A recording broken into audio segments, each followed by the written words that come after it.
Saudi అరేబియాలో ఘోర road ప్రమాదం జరిగింది. జిజాన్ ఏరియాలో జరిగిన రోడ్డు ప్రమాదంలో 9 మంది భారతీయులు మృతి చెందారు. అయితే ఈ అంశానికి సంబంధించి ఇండియన్ కాన్సులేట్ అధికారికంగా ప్రకటించింది.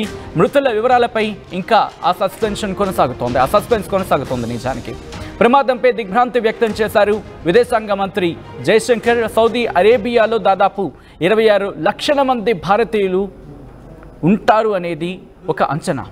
తెలుగు రాష్ట్రాల నుంచి పెద్ద ఎత్తున కార్మికులు అక్కడికి చేరుకుంటూ ఉంటారు. లేబర్ ఫోర్స్ ఎక్కువగా అక్కడికి వెళుతూ ఉంటుంది.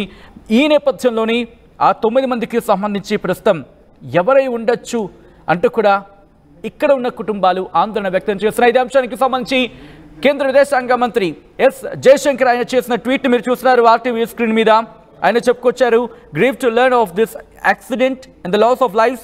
Spoke with our consul general in Jeddah who is in touch with the concerned families. He is extending fullest support in this tragic situation అంటూ కూడా జయశంకర్ ట్వీట్ చేశారు. అంతకన్నా ముందు జెద్దాలోని ఇండియన్ కాన్సులేట్ కూడా ట్వీట్ చేసింది. ఆ ట్వీట్ని ట్యాగ్ చేస్తూ జయశంకర్ ట్వీట్ చేశారు. ప్రస్తుతం ఆ అంశానికి సంబంధించి ఆ 9 ఎవరై ఉంటారంటూ కూడా ఆ సస్పెన్స్ కొనసాగుతోంది. ప్రస్తుతం ఆందోళన వ్యక్తం చేస్తున్నాయి కొన్ని కుటుంబాలంటే అర్థం చేసుకోవచ్చు.